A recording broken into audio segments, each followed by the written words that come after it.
দেখো অনুশীলনী 13 পয়েন্ট হচ্ছে একের না সামান্তর ধারার আজকে আমরা 8 নম্বর অঙ্কটা শিখবো।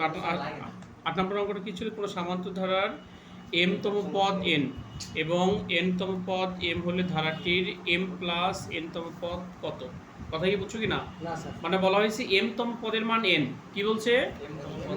m তম পদের মানটা n হবে, আবার n তম পদের মানটা কি হবে? m। তাহলে m প্লাস n তম পদের মান কত? এই অঙ্কটা কারিগরি শিক্ষা বোর্ডের জন্য খুব ইম্পর্টেন্ট। এটা কয়েকবার আসছিল, আচ্ছা 3বার এসেছিল। দেখো আমরা প্রথমেই লিখবো, এখানে কোনো ধারা নেই, কোনো কি নেই এখানে? কোনো ধারা নেই। তাহলে আমরা লিখবো যে ধরি সামান্তর ধারার, ধরি সামান্তর ধারার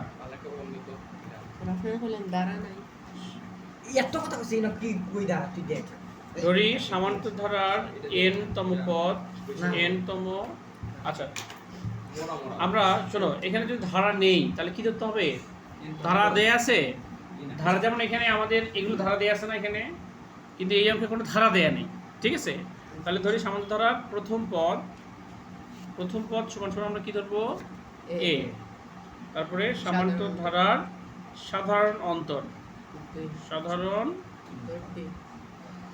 অন্তরকে কি বলা যায়? ডি ধরলাম, তাই না? এবার লিখবো যে আমরা জানি, কি লিখবো? যে আমরা জানি n তম পদ। n তম পদ বের করার সূত্র কি বলতো? a plus n minus 1 d। এটা n তম পদ। আচ্ছা আমাদের যে প্রশ্ন ছিল, একবার ছিল m তম পদ, একবার ছিল n তম পদ। n তম পদ এর নাকি? তাহলে m তম পদ কি হবে?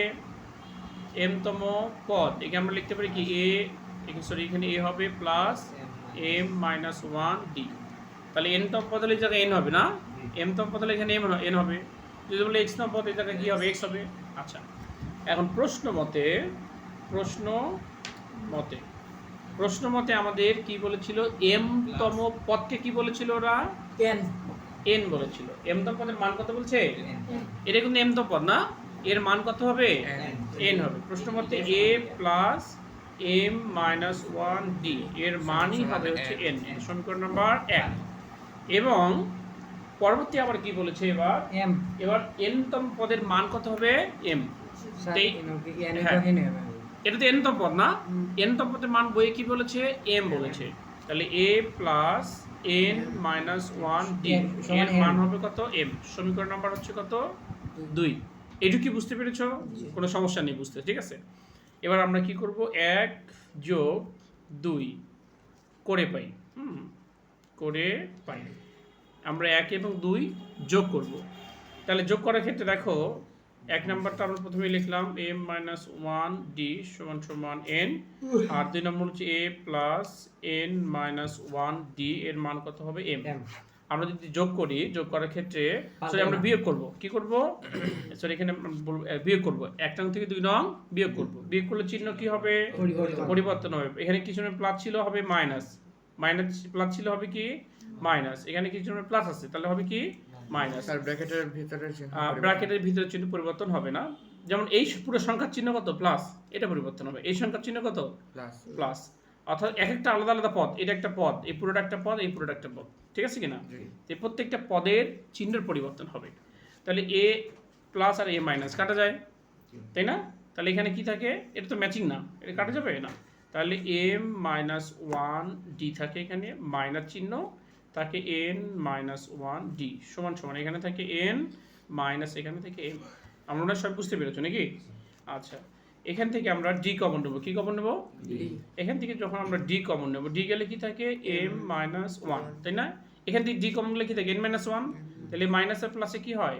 মাইনাস, মাইনাস মাইনাস কি হয়? প্লাস 1 সমান সমান এখানে থাকে n মাইনাস m। এই লাইনটা আমি আবার বুঝিয়ে বলি, d কমন নিয়েছি, d গেলে কি থাকে? m মাইনাস n, d গেলে কি থাকে? n মাইনাস 1, কিন্তু মাইনাস আর মাইনাসে প্লাসে মাইনাস, মাইনাস মাইনাসে প্লাস। আচ্ছা এখানে দেখো 1 প্লাস মাইনাস চলে যায় না, বাদ যায়। তাহলে এখানে কি থাকে? d থাকে না, আর কি থাকে? m থাকে মাইনাস n থাকে।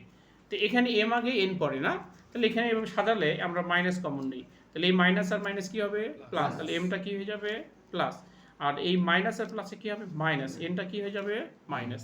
এ পর্যন্ত বুঝতে পেরেছো কেন কমন নিয়েছি? কারণ এখানে m মাইনাস ওয়ান আছে, এন আছে না, এখানে m মাইনাস এন বানাতে গেলে মাইনাস কমন নিতে হবে, কারণ মাইনাস মানে প্লাস, এমটা এখন প্লাস হয়ে গেল, এখানে এমটা প্লাস আছে, আর এখানে মাইনাস এখানটা প্লাস, তাহলে প্লাস আর মাইনাসে মাইনাস, এনটা মাইনাস হয়ে গেল, আর এটা ম্যাচিং হয়ে গেছে নাকি?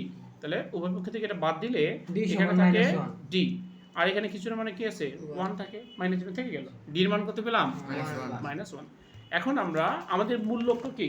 মূল লক্ষ্য হচ্ছে m প্লাস n তম পদ বের করা। আমি এই জায়গাটা আবার বুঝাবো, সূত্রটা আবার বুঝিয়ে বলি। যদি n তম পদের জায়গায় n হয় না, যদি m তম পদের জায়গায় m হয়, যদি বলো d তম পদের জায়গায় কি হবে d, যদি বলে m প্লাস n এই জায়গায় কি হবে m প্লাস n। বুঝতে পেরেছো কিনা বিষয়টা? তুমি বুঝতে পেরেছো? আচ্ছা, আমাকে প্রশ্ন বলেছে m প্লাস n, তাহলে এই জায়গায় আমি কি লিখবো m প্লাস n লিখবো, সূত্র এটাই হবে। তাহলে অতএব আমরা লিখবো অতএব m প্লাস n এততম পদ, এততম পদ মানে কি হবে a প্লাস, তাহলে m প্লাস n হবে m plus n minus 1 d। আচ্ছা, a প্লাস দেখো m মাইনাস n এর সঙ্গে d আছে, m মাইনাস n এর সঙ্গে n এর সঙ্গে d গুণন অবস্থা রয়েছে, তাহলে m মাইনাস n এর সঙ্গে আমরা d গুণন অবস্থা রাখলাম। একইভাবে ডিটা কিন্তু n এর সঙ্গেও আছে, তাহলে প্লাস n এর সঙ্গে ডিটা গুণন অবস্থা রয়েছে। আমি এই জায়গাটা আবার রিপিট করতেছি, দেখো এখানে a plus plus m minus 1 m minus 1 এর সঙ্গে d রাখলাম, আবার n এর সঙ্গেও d রাখলাম। আচ্ছা, এখন a plus m minus 1 d এর মান কত? এখানে a plus m minus 1 d এর মান কত n, তাহলে a plus m minus 1 a plus m minus 1 d এর জায়গায় আমরা কি রাখবো n রাখবো, আর d জায়গায় কি রাখবো ওখানে মাইনাস 1 রাখবো। তাহলে এখানে আমরা সেই মানগুলো বসাই দিলে এটুকুর মান পেলাম হচ্ছে হলো n প্লাস n তো আগে থেকে ছিল, আর d এর মান পেলাম -1। বুঝতে পেরেছো এটুকু? আচ্ছা, এখানে n থাকলো প্লাস আর মাইনাসে মাইনাস n থাকলো, n থেকে n বিয়োগ করলে 0, তার মানে আমাদের বলেছে m প্লাস n তম পদের মান কত, তার পদের মান হচ্ছে 0। বুঝা গেছে এটা? এরপর 9 নম্বর প্রশ্নটা দেখে খেয়াল করো, 9 নম্বরটা কি বলেছে। 9 নম্বরটা আমাদের বলেছে যে দেখো 9 নম্বর প্রশ্নটা কি বলছে, 1 প্লাস 3 প্লাস 5 প্লাস 7 প্লাস ধারাটির n তম পদের সমষ্টি কত? কি চেয়েছে? সমষ্টি বের করতে বলা হয়েছে। তাহলে আমাকে এখানে সমষ্টির সূত্রটা অ্যাপ্লাই করতে হবে। হ্যাঁ, সমষ্টির সূত্র মনে আছে তো? বলো তো কি হবে? Thank you. তাহলে আমরা প্রথমে লিখব প্রদত্ত, দেখো প্রদত্ত ধারাটি কি ছিল 1 plus 3 plus 5 plus 7 plus dot dot dot dot. ধারা থাকলে আমাকে প্রথম পদ এবং সাধারণ অন্তর বের করতে হয়, তাই না? তাহলে এখানে প্রথম পদ a এর মান কত আছে 1 আছে, তারপর হচ্ছে সাধারণ অন্তর কি বলা যায় d, এই d এর মান বের করার সূত্র হচ্ছে দ্বিতীয় পদ মাইনাস প্রথম পদ। কথা বলতে নিশ্চিত করে দিয়েছি, এখানে বুঝতে বলছি, তাহলে গল্প বললে তো বুঝবে না নাকি? তাহলে সাধারণ অন্তর বের করার নিয়ম কি? দ্বিতীয় পদ থেকে, অর্থাৎ পুরো, হ্যাঁ, এই আগের পদ থেকে পরের পদটা বিয়োগ করলে হয়ে যায় না? আচ্ছা, বিয়োগ করে কত পেয়ে যায় 2, আমাদের সমষ্টি বলছে। তাহলে আমরা লিখবো যে আমরা জানি n তম পদের সমষ্টি, n তম পদের সমষ্টির সূত্র হচ্ছে Sn সমান সমান, সূত্রটা এমন ছিল n ভাগ 2 second bracket 2a plus n minus 1 d second bracket close. ঠিক আছে কিনা? আচ্ছা, তাই আমাদের তো n তম পদের সমষ্টি বের করতে বলছে, এটা আর কিছু লাগবে না, n থাকবে এখানে 2 থাকবে, আমরা এখন মান বসাবো, আর 2 থাকলো, বলো তো এর মান কত? এখানে এর মান 1 বসালাম, প্লাস n মাইনাস 1 থাকলো, বলো তো d এর মান কত? এখানে d এর জায়গায় 2 বসালাম।